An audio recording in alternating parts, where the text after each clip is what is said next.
Hi, నమస్తే అందరికీ.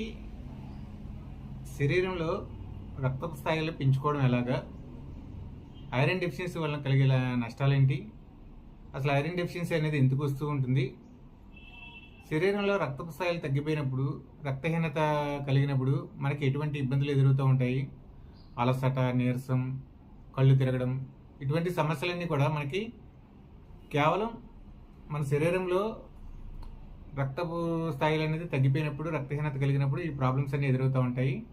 ఈ సమస్యలు అనేది అసలు ఎందుకు వస్తూ ఉంటాయి అనేది ఈరోజు మనం తెలుసుకుందాం. నా పేరు ఎంఎస్ ప్రసాద్, నేను ఒక వెల్నెస్ కోచ్ని.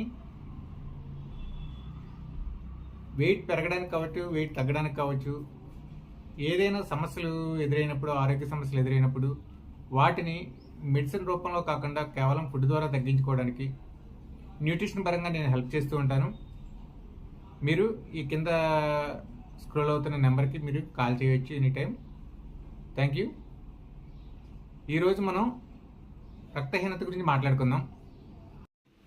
రక్తానికి ఎరుపు రంగు ఇవ్వడంతో పాటు ఊపిరితిత్తుల నుంచి ఆక్సిజన్ని బ్లడ్ ద్వారా అవయవాలన్నింటికి సరఫరా చేస్తూ ఉంటుందన్నమాట. అయితే ఎప్పుడైతే ఈ రక్తహీనత సమస్య తలెత్తుతుందో అవయవాలు ఇబ్బందికి గురవుతూ ఉంటాయి. ఈ రక్తహీనత సమస్య వలన లేడీస్లో యాక్చువల్గా ఆరోగ్యకరమైన వ్యక్తుల్లో 12 నుంచి 16 గ్రాముల వరకు మనకి ఒక మిల్లీ లీటర్కి ఎర్ర రక్త కణాల సంఖ్య అనేది ఉంటూ ఉండాలి. ఇది ఎప్పుడైతే కనుక ప్రసూతి లేడీస్లో అయితే కనుక 12 గ్రామ్స్ ఉండాలి, బాలింతల్లో అయితే కనుక 11 గ్రామ్స్ వరకు ఉండాలి. వీటి స్థాయిలు ఎప్పుడైతే పడిపోతూ ఉన్నాయో శరీరం అనేక రకాలైన సమస్యలకి గురవుతూ ఉంటుంది. అలసట రావడం, కాళ్ళల్లో నీరు పట్టడం, తలనొప్పి, కళ్ళు తిరగడం, అబ్జార్ప్షన్ లెవెల్ తగ్గిపోవడం, హార్ట్ పంపింగ్ సరిగా జరగకపోవడం, నీరసించిపోవడం, ఇలా అనేక రకాలైన సమస్యలు అనేది మనకి రక్తహీనత వలన ఎదురవుతూ ఉంటాయి. ప్లస్ మనం తీసుకున్న ఫుడ్ అనేది అబ్జార్ప్షన్ లెవెల్స్ ఎప్పుడైతే తగ్గిపోయిందో పోషకోత్పత్తి అనేది బాడీలో తగ్గిపోయి ఈ B12 ఐరన్ డెఫిషియన్సీ వలన మనకి ఎక్కువగా రక్తహీనత అనేది కలుగుతూ ఉంటుంది. వీటిని అధిగమించడానికి మనం ఏం చేయాలి, ఏ రకమైన ఫుడ్స్ తీసుకోవాలి అనేది తెలుసుకుందాం. అయితే ఇది నాన్ వెజ్ ఫుడ్స్లో చికెన్ కావచ్చు, మీట్ కావచ్చు, టర్కీ కావచ్చు, ఫ్యాటీ ఫిష్లో కావచ్చు మనకి ఎక్కువగా దొరుకుతుంది. శాకాహారాలు వచ్చేటప్పటికి ఇది బీట్రూట్లో ఎక్కువగా దొరుకుతుంది, లెగ్యూమ్స్లో దొరుకుతుంది. సి విటమిన్ ఎక్కువగా ఉన్నప్పుడు మనకి రక్తంలో ఐరన్ కంటెంట్ అనేది పెరుగుతూ ఉంటుంది. దానికి ఉసిరి, నిమ్మ ఇలాంటివి తీసుకుంటూ ఉండొచ్చు.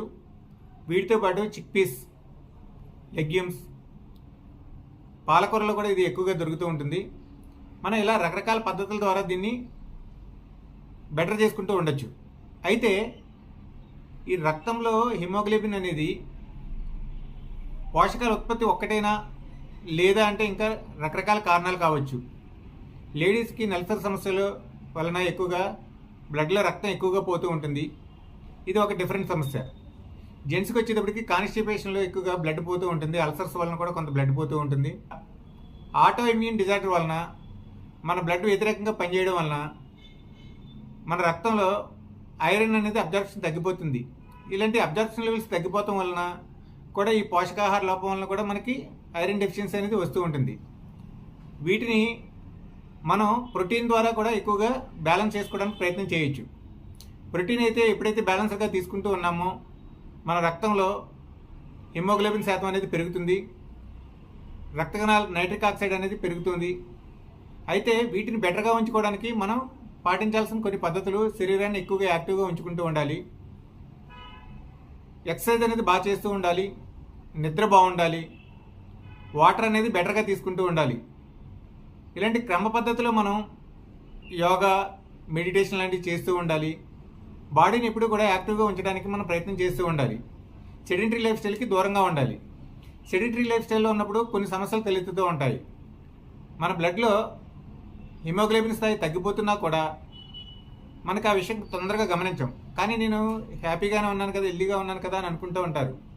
సెడెంటరీ లైఫ్ స్టైల్లో బాడీ ఎక్కువగా కష్టపడకపోవడం వలన మనం ఈ అబ్జర్వేషన్ అనేది తొందరగా గమనించాం. లేడీస్లో కొన్ని సమస్యల వలన మనం వీటిని తొందరగా గుర్తించవచ్చు. కానీ జెంట్స్లో గుర్తించడం అనేది కొద్దిగా ఇబ్బందికరంగా ఉంటుంది.